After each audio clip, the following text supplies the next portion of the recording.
Bien le bonjour, et non, c'est toujours pas une vidéo sur Fortnite. Tu sais pourquoi? Parce que je suis en train de te parler et que ça n'arrive jamais. Tu vois, c'est un truc qui m'énerve. Ça va être extrêmement dur. Je suis déjà en train de saouler tout le monde. Enfin bref, aujourd'hui j'ai essayé de faire une vidéo qui sortait un petit peu du lot, parce que c'est clairement une vidéo qu'on ne fait jamais sur la chaîne et qu'on ne fera peut-être plus jamais. C'est une vidéo de rapport de bataille. Donc le rapport de bataille, qu'est-ce que c'est? Bah Jamie, c'est très simple. C'est une vidéo qui montre et qui explique le déroulement d'une partie de jeu de stratégie entre deux personnes lors de parties endiablées. Donc, pour les connaisseurs, ce rapport de bataille est basé sur le jeu de stratégie du Seigneur des Anneaux, donc qui est sorti dans les années 2000 par Games Workshop. Donc pour ceux qui connaissent pas, bah écoutez, j'ai essayé de simplifier au maximum le jeu, parce qu'il faut quand même dire qu'il y a une dizaine de bouquins de règles pour savoir y jouer. Et pour ceux qui connaissent, bah j'ai simplifié au maximum, parce qu'il y a 10 bouquins de règles pour que la vidéo soit accessible pour tout le monde. Donc personne me frappe, sinon je m'énerve. Donc quoi qu'il en soit, c'est un type de bataille Battle Company. Donc pour ceux qui connaissent, c'est vraiment ce qui m'a séduit, c'est le côté RPG. Et pour ceux qui ne connaissent pas, le Battle Company, qu'est-ce que c'est? Alors déjà, tu poses beaucoup trop de questions, je parle tout seul, putain. Le Battle Company, c'est tout simplement une partie normale où tu commences donc avec 6 personnages, avec lesquels au travers d'un scénario, tu vas devoir te foutre sur la nouille avec une autre équipe de Battle Company. Ceci dit, rien ne change d'une partie classique, si ce n'est que si ton héros n'est pas tué à la fin de la partie, il va pouvoir donc récolter des points d'expérience et des points de renommée. Avec les points d'expérience, il va pouvoir augmenter ses statistiques et être plus fort d'une partie à l'autre.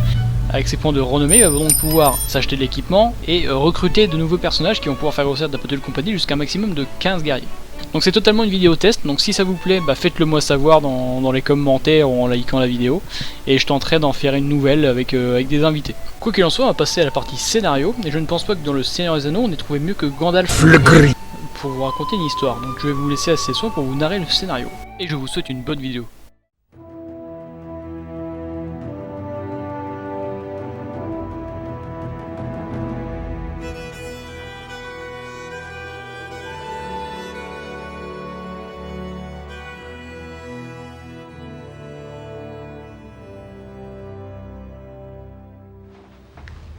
Ah, cela on peut le dire. Dans l'histoire de ces terres du milieu, réside pas mal d'histoires de chevalerie et d'héroïsme. Parmi toutes ces histoires, il en est une. Tiens, si mes souvenirs sont exacts, nous étions en l'an 3018 du Troisième Âge, en pleine guerre de l'anneau. À cette époque, le Gondor était en mauvaise posture et perdait petit à petit du terrain entre les attaques du Mordor et les zones en révolte, où des groupes de rebelles étaient nombreux et actifs. L'un de ces groupes, profitant de la confusion qui régnait, tenta de s'attaquer aux convois et aux unités isolées, aussi bien ceux du Mordor que ceux du Gondor, gênant par son action la stratégie des deux camps. C'est alors que le Gondor dépêcha une compagnie de fiers guerriers du fief d'Homme, basée aux abords de Caer Andros, pendant que de son côté le Mordor avait curieusement la même idée, en ordonnant à une compagnie d'Easterlings venue du territoire de Run de mettre fin aux agissements des brigands. Le destin voulut alors que ces deux unités se rencontrent sur le lieu du campement des brigands, sur la route de l'Ithilien, précisément au sud des Marais des Morts. Et c'est cette histoire que vous allez revivre maintenant. Nous sommes donc dans un scénario d'élimination où la première des deux Battle Company qui élimine le chef des bandits ou qui met en déroute l'autre Battle Company remporte la victoire. En ce qui concerne la Battle Company du fief d'Armes, nous avons donc un effectif de 13 personnes, moins un qui a été blessé à la partie d'avant, donc qui ne peut pas participer à cette bataille. Elle est dirigée par William, qui est lui-même secondé par Emish et Elvind, en tant que sergent. Elle est également constituée de 5 héros, puis de 5 soldats, tout ceci pour un total de 590 points. En ce qui concerne le Battle Company des Easterlings, elle est constituée d'un effectif de 11 personnes plus 3 créatures. Elle est dirigée donc par Bordzan Lockhound en tant que leader, qui est lui-même secondé par Solma et Erul en tant que sergent. Elle dispose également de 7 héros et de 1 soldat. Tout ceci étant soutenu par un chien, un faucon et un drake de rune. Ceci ramenant à la Battle Company à un total de 620 points.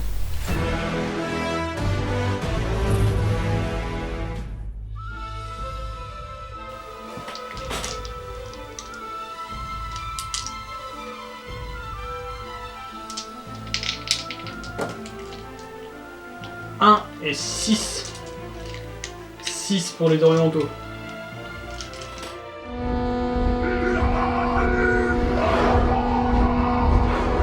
On va faire avancer les orientaux. qui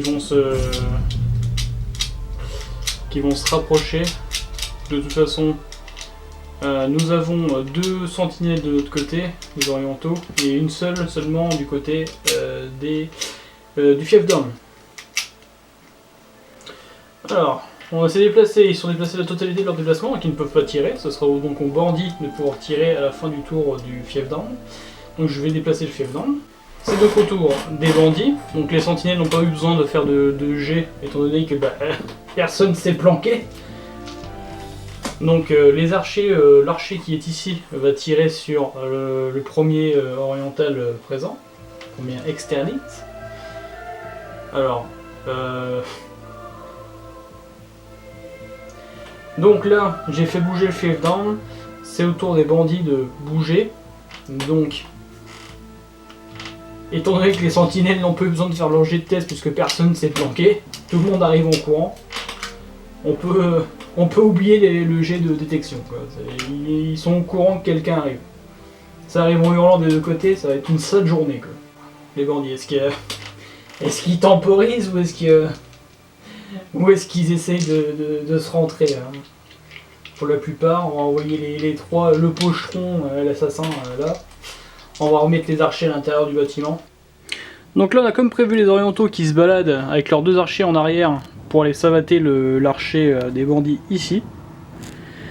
Les bandits sont repliés à la porte. Et nous avons une équipe de sauvages en kilt. Une équipe de sauvages en jupette qui arrive en courant à la porte d'entrée. C'est vraiment au premier qui va choper le traître, quoi. Nouveau tour, c'est parti. Initiative à... Oula, on a une égalité. Vu que c'était les orientaux au tour d'avant, ce sera le fief d'armes à ce tour-ci. Voilà. Donc, initiative au fief. Nous n'oserons jamais notre liberté. Alma Goma. Parce que ça mène au pas de charge dans l'entrée principale. Voilà, donc 14.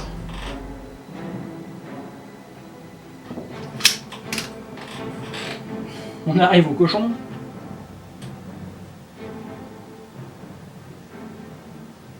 Avec le padré complètement défoncé là, qui va prendre un de ses coups d'épée dans le dos. Il va arriver au plafond, ça va lui faire tout drôle. Le hobbit, il est plus lent. On s'amène comme on peut. Là pour le moment il n'y a pas vraiment de formation, c'est vraiment... c'est au premier qui aura le contact. Ensuite les orientaux, donc, qui vont arriver donc de leur côté. Voilà. Phase de déplacement pour les bandits.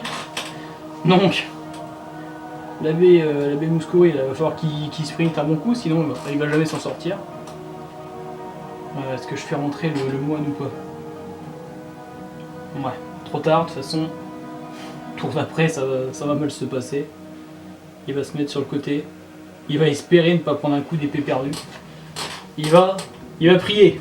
Il va prier fort. Les 2 orientaux qui sont donc au coin là-bas vont tirer sur donc l'archer qui est là-bas. Il y a quand même pas mal de couverts, il y a quand même un arbre, etc. Donc il y a une couverture légère. 4 et 5 ça passe tous les deux. Est-ce qu'ils passent l'arbre tous les deux? Non. Donc ils ont buté 2 fois le sapin, c'est mort. Fin de phase de tir et début de phase de combat. Il n'y a pas de combat.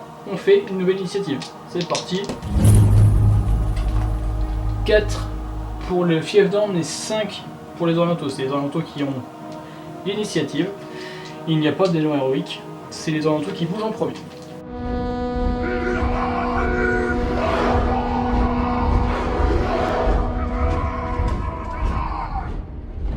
On va faire comme si on les avait pas vus. On va se passer par là. On va faire une ligne de fond de l'autre côté. Et le mage va essayer de faire un test d'escalade. 4, c'est bon, il arrive en haut, mais il ne peut pas aller plus loin. Très bien. Déplacement pour le fief d'armes. Bon, alors là, ça va pas être bien compliqué. De toute façon, tout le monde est au cac. Tout le monde va être au contact. Très bien. Ok. Fin du tour de déplacement. Des déplacements chez les bandits. Alors, c'est ça. Ça. Oh, lui, il va se planquer. Parce qu'il va finir par en prendre une. Voilà, et ça. Ici on se met à couvert. Ici on va se prendre une flèche derrière les oreilles. Et voilà. Tout le monde est déplacé, tout le monde est en position. Phase de tir. Les orientaux. Non plus d'angle de tir. Donc ils sont chou blanc là-bas. Donc tant pis. Phase de tir pour les bandits. Donc le bandit qui est ici a bougé de la totalité de son déplacement. Donc ne peut pas tirer. Celui-ci peut tirer. Il va essayer de dégommer le chien, parce que je pense que... Visuellement, je pense que je peux dégommer un des deux, mais je vais tenter ici, tiens, je vais tenter le Drake. Au cas où, si je le loupe pour arrêter de toucher le sol. Voilà, le sol du coup. Le sol donc. Il y a contact. Bon, on va commencer par ici. Donc on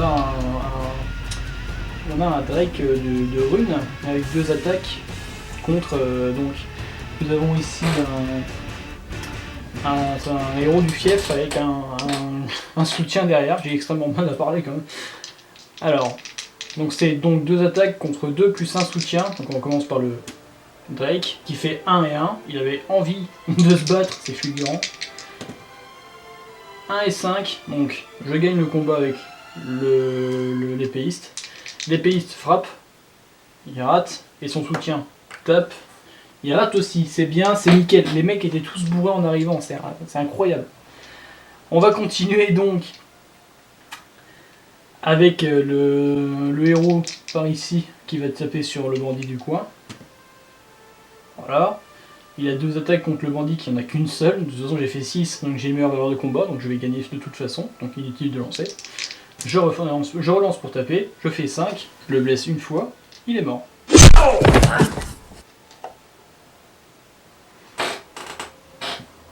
vais le mettre d'ailleurs derrière. Hop. La suite, nous avons un William qui tape de 2 fois 2D, sur un pauvre bandit juste devant lui. Il nous fait un 2, le bandit fait 5, c'est le bandit qui gagne. Le bandit frappe et le blesse. Très bien. Une bonne journée. Donc nous avons un William qui perd un PV sur ses 3 PV. Ensuite, nous avons un McGregor soutenu par un de ses potes qui va taper sur un orc, un chef orc. Donc chef orc qui a 2 attaques, qui est soutenu donc derrière par un albardier. Le chef orc fait 4, l'albardier fait 5. McGregor avec ses 2 attaques fait... il y en a un qui est cassé, fait 4, son soutien fait 4. C'est donc le chef orc. Le chef orc lève son épée, tape 5 et 5, 2 touches mortelles. L'albardier ne fait rien d'autre. McGregor est touché 2 fois. Il a perdu ses 2 PV, mais il lui reste un point de destin, il va pouvoir donc l'utiliser. Il meurt. Il meurt totalement du premier coup d'épée. Donc l'orc est très farouche, très dur. Et ici, nous avons donc un McGregor qui est blessé sur le terrain, qui pourra être peut-être récupéré lors d'un jet de dés à la fin du tour. Nous avons un Emish avec ses 2 attaques qui tapent sur un prêtre un peu assaisonné. 6 pour Emish. Donc inutile de lancer pour le moine. Emish frappe. Voilà. Voilà, amen, il est mort. Il fait un bon 6 comme il faut. Il n'est pas resté... Je pense que quelqu'un l'avait abandonné quelque part, lui, c'était trop tard. Voilà, donc c'est fin du tour, on va pouvoir faire la nouvelle initiative. Donc là on n'a pas idée de savoir, mais il y a quand même une sacrée baston dans la cour du camp. Donc on voit largement qu'on va avoir un beau combat ici. Les orientaux vont sûrement prendre 2 flancs, ce qui reste du fief. Et pendant ce temps-là, nous avons les gredins qui vont tirer des flèches et des couteaux, des flèches et tout ce qu'ils ont sous la main, leur table, leur chaise, à lancer juste en dessous, en espérant de ne pas toucher leurs collègues.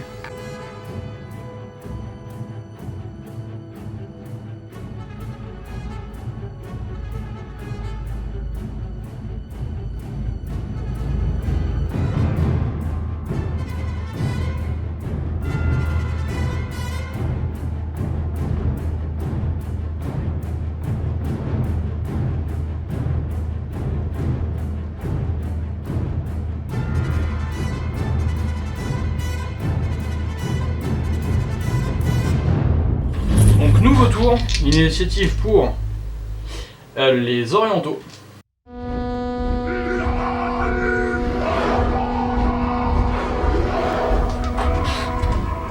Alors, niveau de déplacement, on a les deux archers qui sont loin là-bas, loin perdus, qui vont venir se ramener par ici.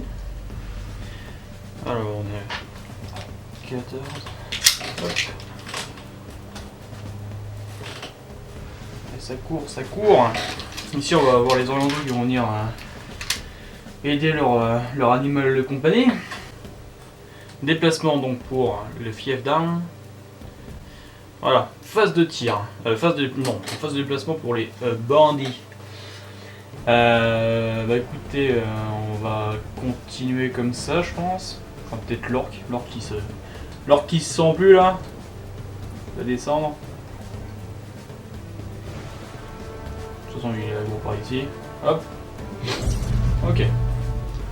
Phase de tir. On n'a aucun tir côté fiefdin, on n'a aucun tir côté orientaux, mais par contre les bandits ils ont au moins deux archers et un lanceur de couteau. Donc on va mettre cet archer là sur le premier en face, hein. 4, ça ne passe pas. Ici sur le lac Cornemuse, ça ne passe pas. Le lancer de couteau sur un des deux en bas là, ça ne passe pas non plus.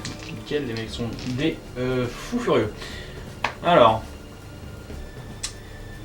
phase de combat. Alors, on va commencer par ici. Donc nous avons donc un Wyrm avec deux attaques contre un chevalier de la Marotte et un soutien. Donc le Wyrm fait 6, le chevalier de la Marotte fait 2 et 2. Donc c'est le Wyrm a deux attaques, frappe. Il fait 6, il fait une touche, le chevalier de la Marotte est tué. C'est vache, hein. Voilà. À côté, nous avons donc... Ah oui, putain, j'aurais dû faire... Non. Nous avons donc le fief ici, les orientaux ici. Le soldat oriental a deux attaques. Son soutien ne donne que 1 de bonus. Ça, il fait 6. Son soutien fait... Bon, il fait 3. De l'autre côté, nous avons pareil un soldat avec deux attaques qui fait 4 et son soutien fait que 3. C'est les orientaux qui gagnent. Je blesse. Je ne blesse pas. Le soutien blesse. J'ai une touche pour ce personnage. Un peu plus loin, même chose. Deux attaques et un soutien contre un soldat avec une seule attaque. Alors, je fais 6. Si je ne fais pas 6 avec l'autre perso, ça ne marchera pas. J'ai perdu. Les orientaux frappent, bon, ils le descendent. Voilà. 6 et 6, double 6. C'est perdu. Je viens de m'apercevoir que j'avais pas utilisé le soutien de cornemuse. C'est moche aussi, c'est terrible. Je vais m'en servir à partir de maintenant. Nous avons donc Emish qui se bat contre le chef des orientaux. Donc le chef oriental a 3 attaques et un soutien. Il fait 5. Son soutien fait 1. Donc Emish qui est devant lui, 2 attaques, il fait 5 aussi. Ils ont la même valeur de combat, ça va donc se régler à la petite main innocente. Ça va se régler à la petite main innocente.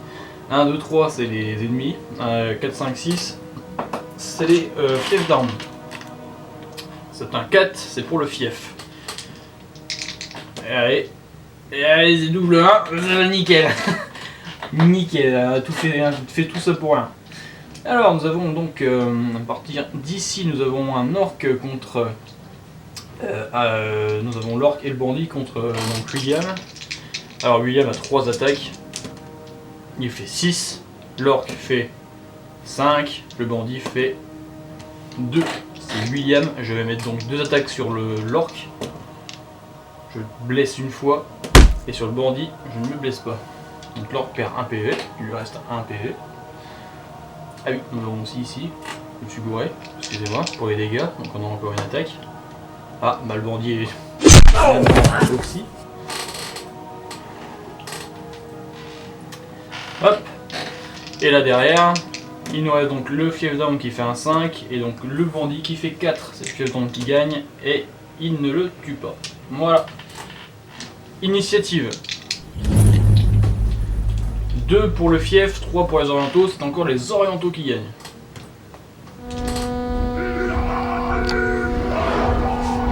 Donc, nouveau tour, les orientaux ont l'initiative. Donc là, je fais un élan héroïque avec un de mes chevaliers du fief d'armes, et donc avec le héros ici même. Donc je ne peux pas...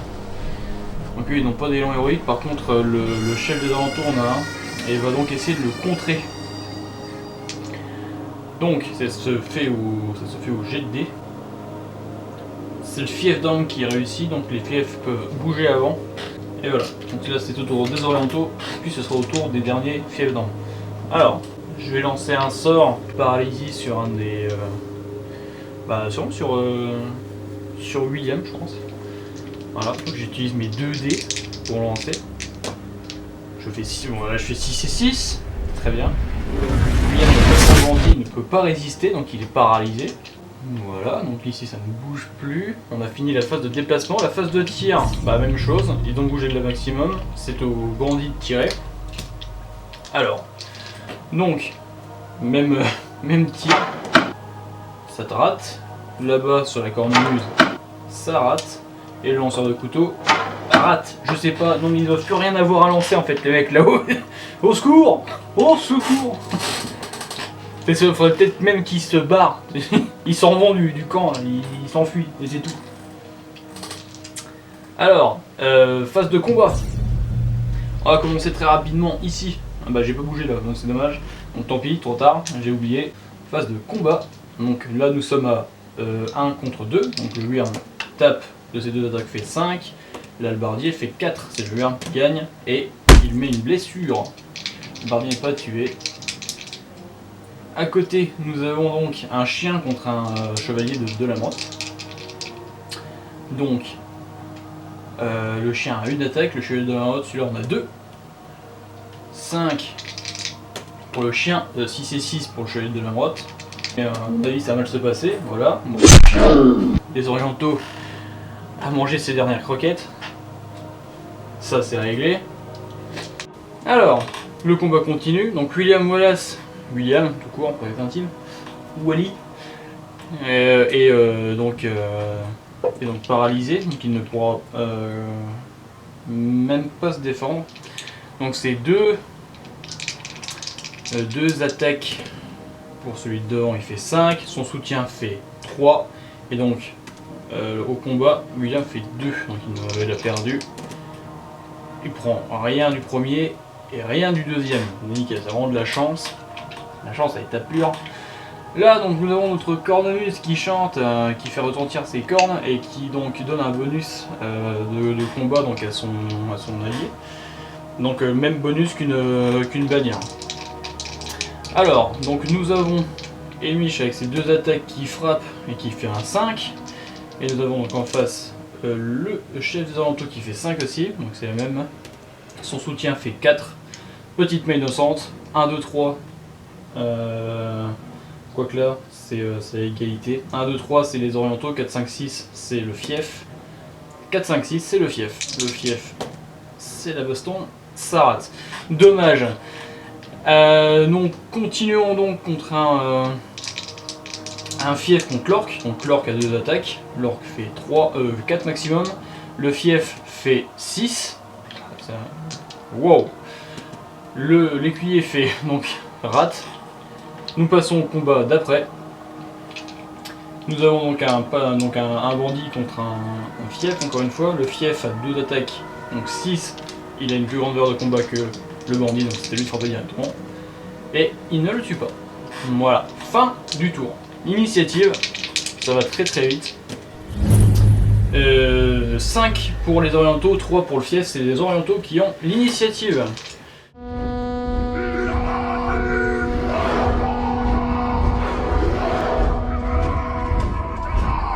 Le fief ne fait pas d'action héroïque, car la dernière s'est plutôt mal déroulée. Hein.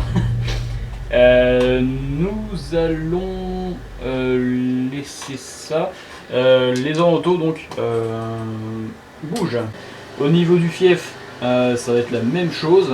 Nous allons donc avoir un soutien qui va venir Cléobite et soutien du hallebardier, enfin du lancier. Ici, c'est au combat, c'est au combat, c'est au combat des deux côtés, c'est réglé. Voilà. Phase de tir, et lui, il n'y en a que pour les bandits, donc c'est la même chose. Donc on tire toujours au même endroit ici. 6, ça passe, est-ce que ça blesse? Non. Là-bas, ça passe, est-ce que ça blesse? Oui. Toucher le cornemuse. Bordel. On n'a vraiment pas de chance aujourd'hui. Nous avons le lanceur de couteau qui va lancer sur ce combat-là. Ça ne passe pas, le cornemuse donc a perdu 1 PV. Hop. Nous allons pouvoir passer donc à la phase de combat. On va reprendre ici, donc le Wyrm contre 1, le Wyrm met 5, l'hallebardier met 3. Donc c'est le Wyrm qui gagne à 2 attaques. Il reblesse encore une fois et donc c'est la fin de l'hallebardier. Hop. Ici donc nous avons un combat du jeune oriental contre le hobbit, le chevalier de Delarmotte et le lancier des Delarmotte. Alors, donc l'oriental fait 2, le hobbit fait 2, le chevalier de Delarmotte fait 2, allez, et le lancier fait 5. Merci, il y en a un qui sait se battre. Alors, donc c'est perdu pour l'oriental. Le hobbit fait 5, donc le blesse une première fois. Non, j'ai un bouclier, donc il ne le blesse pas. Le chevalier de Delarmotte fait 4, il ne le blesse pas. Et le lancier fait 4 et ne le blesse pas non plus. C'est un scandale. C'est un scandale, c'était le pire combat quoi.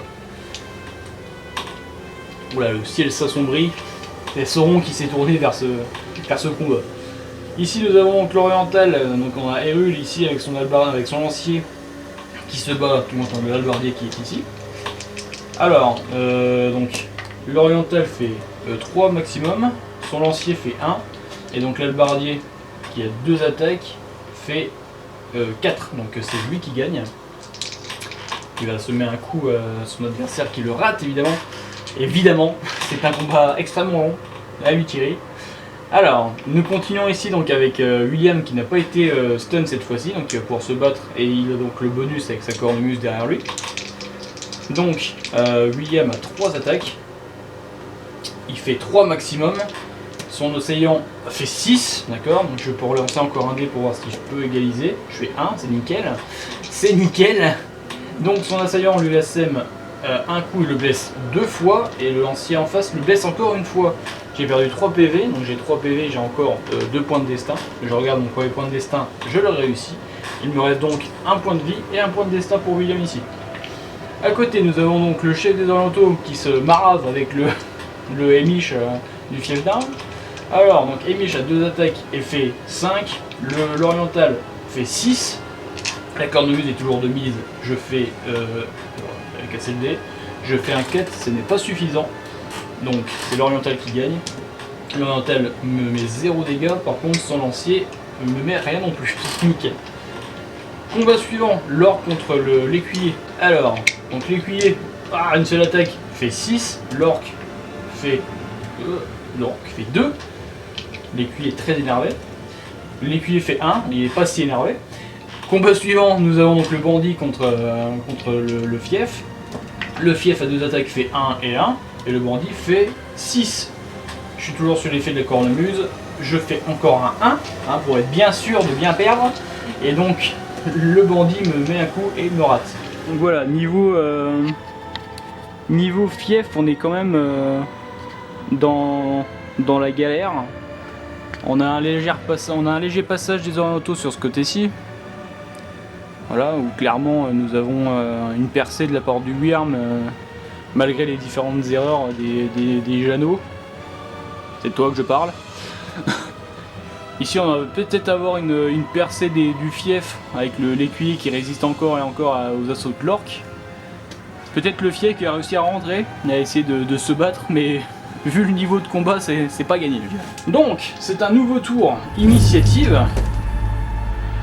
5 contre 5, c'était les orientaux qui l'avaient avant, c'est donc le fief qui a l'initiative pour ce Nous tour. n'entrons jamais notre liberté. Alba Goma. Donc, les orientaux, étant en plutôt bonne position, ne font pas d'élan héroïque. C'est donc le fief qui bouge en premier. Donc ici nous avons plutôt une bonne disposition parce que bah voilà, le Jeannot là il coince son animal de compagnie. Ici on continue le combat même si ça va être assez compliqué. Bon, plus aucun soutien ne viendra aider William. Ici ça continue. On va donc rester dans cette disposition là. Car le combat est assez serré pour le moment. Alors, niveau des tirs, là nous avons donc quand même une démarcation assez nette. Il y a l'oriental qui est ici, va essayer de dégommer le bandit qui est là-bas, qui est sous une couverture légère. Alors, au tir ça passe, la couverture passe. Est-ce qu'il tue le bandit? Oui. Ça c'était du tir, ça c'était beau. Ça c'était beau monsieur. C'est ça que je veux voir. Voilà. Le deuxième tireur peut occasionnellement blesser la cible par le trou qui est ici, par une couverture légère également. Donc il tire pas. Voilà, nickel, c'est réglé. Les combats maintenant. Donc on va faire dans le même sens. Donc là ils sont à 3 contre 1. Donc le hobbit et le chevalier font 2 et 1. C'est magnifique. Et le lancier fait 3. L'oriental fait 5. C'est lui qui gagne à lui tout seul ce combat. C'est un miracle. Et ne blesse pas. À côté donc nous avons donc Erul et son collègue contre... Enfin lui là, hein, vous avez compris. Erul fait 3 maximum, son lancier fait 3, l'albardier fait 2. Donc il se prend 2 coups et il en prend 1. Et le lancier lui assène un deuxième coup. Il a perdu ses 2 points de vie, il lance donc son point de destin qu'il réussit. Alléluia, donc il ne lui reste plus qu'un seul PV. Ici nous allons passer sur le combat avec William. Donc nous avons donc William avec ses 3 attaques qui fait un 5 au maximum. Son adversaire fait 5 et le lancier fait 4. Donc c'est William qui gagne le combat, étant donné qu'ils n'ont pas de bannière de leur côté. C'est un 5 et un 6, donc c'est 2 points en plus. C'est 2 dégâts sur l'oriental, qui donc utilise son point de destin et le réussit. On passe au combat d'à côté avec Emish contre le chef des orientaux. Le chef oriental fait 6. Emish fait 2. C'était nickel. Je relance un dé parce que je suis sous la bannière. Je fais 6. Nous avons, donc le chef oriental a clairement une meilleure valeur de combat que moi, donc il n'y a pas de petites mains innocentes qui tiennent ici. L'oriental le blesse une fois, son lancier le blesse encore une fois, donc Emish est tué. Nous avons donc l'écuyer contre l'orc. L'orc qui a 2 attaques. L'orc fait 6. Très dur là. L'écuyer fait 6 aussi. Donc nous avons une petite main innocente. 1, 2, 3 c'est le mal. 4, 5, 6 c'est le bien. 4, 5, 6 c'est l'écuyer encore une fois qui gagne le combat. Et qui ne blesse pas l'orc. C'est un combat qui va durer éternellement je pense. Là nous avons un combat contre donc, le bandit et le fief. Le fief fait 5, le bandit fait 1. Le fief ce serait bien de tuer. Merci d'avoir entendu ma demande. Et de libérer la porte fin du tour. On peut recommencer une nouvelle initiative et c'est aux orientaux de prendre l'initiative.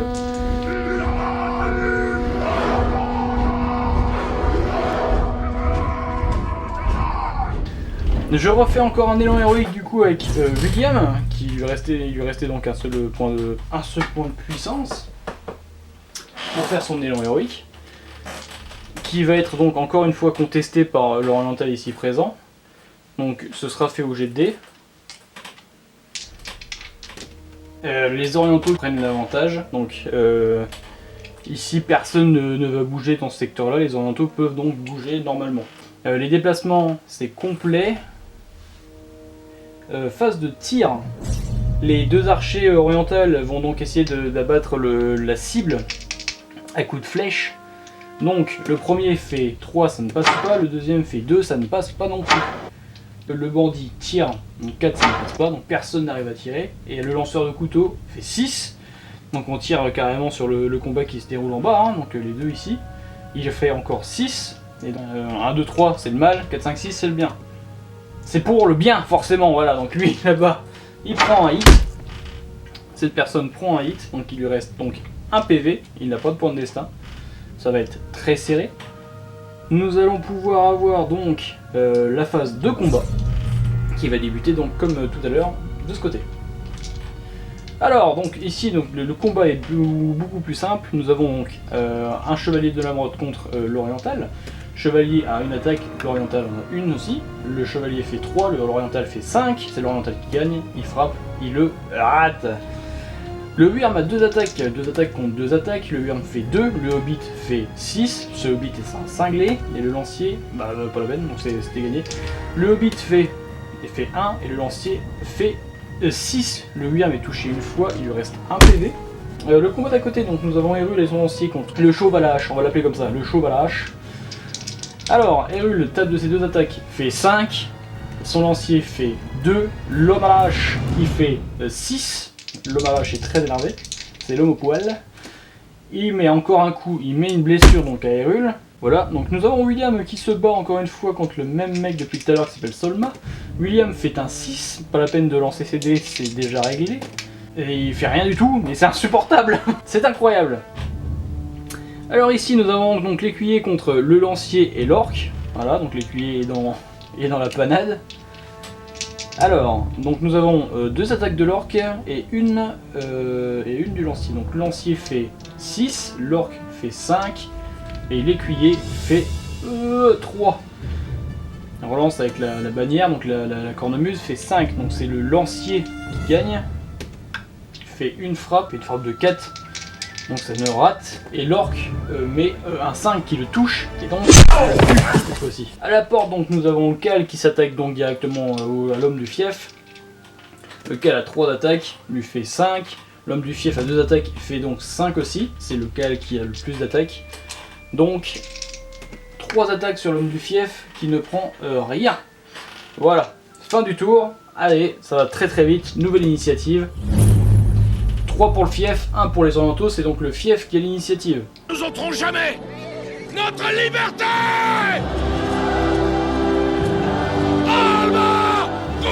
Alors, il va falloir se sortir les doigts, parce que ça se passe très mal, mine de rien. Déjà, au niveau du tour, où est-ce qu'on en est des effectifs? Là, on en a 6-7. Ici, on en a 6. 7, on a vraiment on est sur la corde raide, là, on perd encore quelqu'un à ce tour-ci chez le fief. C'est la débandade, quoi. Ça va être au test de jet de courage pour savoir qui reste, qui s'en va. Alors, nous avons donc ici, donc on va encore avancer, on va croire en l'homme à la hache. Phase de tir, alors il reste un tir chez les orientaux tirent leurs 2 arcs, nous en avons une touche, est-ce qu'il passe le... non, voilà c'est réglé, ça va très très vite. Nous avons l'archer là-haut qui tire donc dans le combat avec l'homme à la hache, ou non, il continue à tirer sur la demoiselle, il rate. Et donc maintenant c'est la place à la phase de tir, voilà. Donc, on reprend au même endroit, donc le nouveau contre le chevalier de l'Emeraude, l'oriental fait 6, le chevalier fait 5. Nous avons donc le chevalier de l'oriental qui gagne et qui donc frappe, rate. Le Wyrm d'à côté attaque le Hobbit, il fait 3 au maximum, le Hobbit fait 5, son lancier fait 5, donc c'est le bien qui gagne. Le Hobbit fait 1, et donc le lancier fait 1 aussi, c'est terrible, rien ne va. Rien ne va. À côté, l'homme à la hache qui est contre Hyrule. Hyrule fait donc avec ses 2 attaques fait 6. L'homme à la hache fait 1 et 1. Hyrule frappe car il a gagné le combat. Il fait 5, il le blesse une première fois.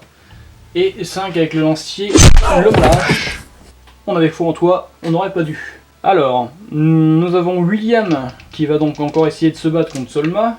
Il fait 6, il gagne, ce serait cool de descendre quelqu'un. Voilà, 5, il lui met une touche.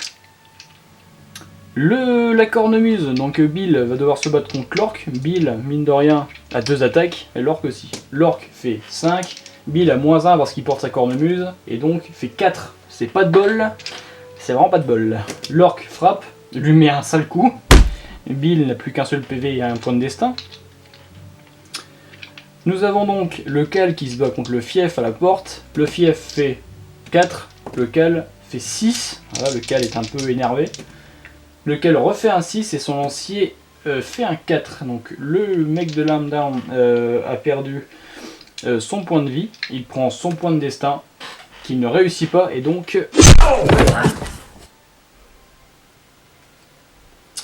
Voilà, donc fin du tour, initiative, qui va être assez désastreuse parce que ça va se jouer au courage. Nous avons le fief qui joue avant les orientaux. Nous ôterons jamais notre liberté. Alma Combat. Ça va se faire au jet de dés de toute façon. Alors, le premier, avec 2 dés, donc qui fait 10, il reste au combat. Le Hobbit fait 4 et 4, 8, avec donc son 4 de courage, il réussit. Le Chevalier de l'Émeraude fait 6 et 3, donc ça fait 9, donc on va à 10 avec son courage. William fait 6, 7, 8 avec son courage en plus, il reste sur le combat. Et nous avons donc Bill qui fait 6, 7, 8 aussi également et qui reste en combat. Donc le fief en premier, donc le fief va... Donc là nous sommes quand même arrivés à un point où donc une des deux équipes a été vaincue, donc elle est en train de battre en retraite. Mais l'objectif n'est toujours pas atteint, hein. L'objectif étant d'aller chercher le bandit ici, d'accord ? Ce qui veut dire que le combat doit continuer, car si jamais un des adversaires est blessé, il devra être pris en compte. Et ça on peut pas le savoir tant qu'on n'a pas fait le combat tout simplement. Donc voilà, donc comme je l'ai dit juste avant, donc il y a une des deux Battle Company qui est en train de perdre le combat, donc qui doit s'enfuir pour limiter la casse, et l'autre Battle Company donc qui est en phase de gagner, mais qui doit quand même remplir l'objectif qui est donc de tuer la cible. Et donc nous allons avoir la fin du combat qui va se dérouler donc en haut de ce bâtiment, donc avec le Cal qui est en train de monter les escaliers pour aller friter ce qui reste de la cible. Donc nouveau tour, les orientaux ont l'initiative. On passe à la phase de mouvement très rapidement et nous avons donc le Cal qui utilise donc son dernier point de puissance pour réaliser donc un combat héroïque qui lui permettra donc d'attaquer pendant la phase de mouvement. Et donc là ça va être le combat. Alors, le Cal a 3 attaques, le mec en face de lui n'en a qu'une. Je te cache pas que ça va très mal se passer. Le Cal fait 5, le bandit fait 5. C'est le Cal qui a la plus grande valeur de combat, donc c'est lui qui gagne le combat. Il nous fait un 5, 5 et 6, donc clairement on a du salami en haut de l'escalier. Hop, donc le Cal tue le bandit, donc c'est au bandit d'avoir donc leur phase de mouvement. Et nous avons donc maintenant la phase de combat, car il n'y a pas de phase de tir étant donné qu'il n'y a pas de tir. Donc nous avons le Cal qui réussit un magnifique GD de 6 maximum. Et le chef de bandit réussit un 6 également. C'est le Cal qui a donc les plus grandes valeurs de combat, donc il n'y a pas besoin de jeter la petite main innocente. Donc le Cal fait ses dégâts et fait un 5 et un 6. Donc il marave littéralement la tronche du chef des bandits et donc remporte la bataille.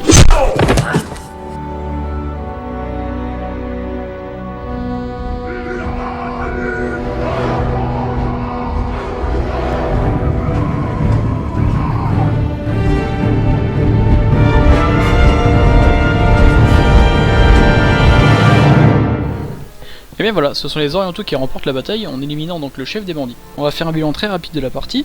Le nombre d'initiatives donc a été gagné 6 fois par les orientaux et 4 par le fief. Nous avons donc une mort du côté oriental et 9 du côté fief. Nous avons 15 touches du côté oriental contre 10 du côté fief. Voilà. Donc maintenant nous allons rentrer un petit peu plus en détail dans le côté RPG donc du Battle Company. Très rapidement, nous allons commencer donc par les pertes sur le champ de bataille. Donc le fief a perdu 9 de ses héros, et donc les orientaux n'ont perdu que leur chien qui a été retrouvé d'ailleurs. Donc ça se fait au jet de dés, donc avec 2 dés vous avez un tableau qui va donc vous donner un résultat qui sera donc le destin de votre héros. Donc nous avons donc par ordre, nous avons MacGregor donc, qui a été perdu sur le champ de bataille mais qui pourrait être retrouvé donc au cours d'un scénario de rescousse. Nous avons MacLeod qui a été sauvé de justesse. Nous avons Baran qui a donc une blessure de guerre qui lui donne donc plus 2 de points d'influence. Nous avons Ruben qui sera absent à la prochaine bataille pour se remettre pleinement de ses blessures. Nous avons Elvin qui sera dans le même cas. Argyle qui a une blessure à la jambe donc qui lui donne moins 1 de déplacement. Nous avons Campbell qui donc a une blessure de guerre qui donc lui donne 4 points d'influence. Nous avons Stephen et Emish qui sont totalement remis de leur blessure. Pour ce qui concerne donc l'influence et l'expérience maintenant, donc l'influence, vous gagnez 2 points quand vous participez à un scénario, vous gagnez 1 point de plus quand vous faites une égalité et 2 si vous gagnez, d'accord. Donc l'influence chez le fief d'homme donc sera de 2. Avec plus 2 et plus 4, donc des blessures de Baran et de Campbell, qui montent à une influence de 8. L'influence des orientaux ne monte que 4, pour avoir donc participé et gagné. En ce qui concerne l'expérience maintenant, nous avons donc un point qui est dédié pour participation au scénario, un point qui est dédié pour victoire du scénario, et un point qui est dédié pour chaque blessure que cause le héros. Donc là, en ce qui concerne le fief, vous avez un point de base pour avoir donc participé au scénario. Donc, McGregor gagne 1 point, MacLeod gagne 1 point, Alcarad gagne 2 points, Baran gagne 1 point, Ruben gagne 2 points, Bill gagne 1 point, Elwin gagne 3 points, Argyle 2 points, Campbell 1, Stephen 1, Emish 2, William gagne 4. Je vais vous épargner donc la phase avec les orientaux, vous avez compris le principe. Nous allons donc passer directement aux améliorations et à l'armurerie.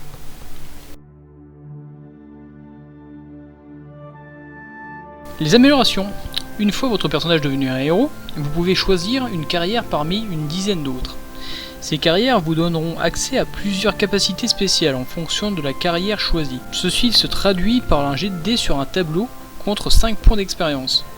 Vous pourrez donc avoir des caractéristiques comme élan héroïque ou combat héroïque, ou encore des points supplémentaires sur votre vie, votre force, votre point de volonté, vos points de destin. Là, nous prendrons le cas de William, qui a reçu 4 points d'expérience lors de cette bataille. Mais il disposait déjà d'un point dans sa réserve. Il peut donc lancer un dé pour être augmenté. William étant déjà dans la carrière guerrier, je lance les dés et ça fait donc 5. Nous récupérons donc un point de courage. Donc c'est marqué que le héros peut récupérer un point de courage jusqu'à un maximum de 5. Le point de courage coûte donc 5 points. Cela monte donc la valeur du héros donc à 85 points, ce qui monte également la valeur donc totale de la Battle Company à 588 points.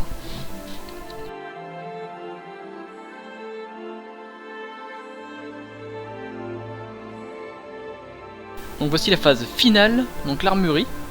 L'armurerie c'est très simple, c'est là où vous pouvez récupérer donc de l'équipement, des armes, des items qui vont vous servir donc à gérer vos games. Les sacs à dos, vous portez plus d'équipement, la corne de ralliement peut faire rappeler des renforts, le pain elfique peut vous soigner. Tout ceci coûte donc des points d'influence. Les points d'influence c'est un peu comme si vous aviez des pièces d'argent, donc des pièces d'or. Donc nous allons prendre l'exemple de Emish, qui donc, étant dans la Battle Company du Fiefdom, dispose de ses 24 points d'influence. Et nous voulons donc l'équiper d'une map. Donc la map sert tout simplement à arriver d'un côté ou de l'autre de la carte au choix. Donc je l'équipe donc de la map. Et donc la Battle Company donc use donc 3 points d'influence qui fait tomber à 21 points d'influence.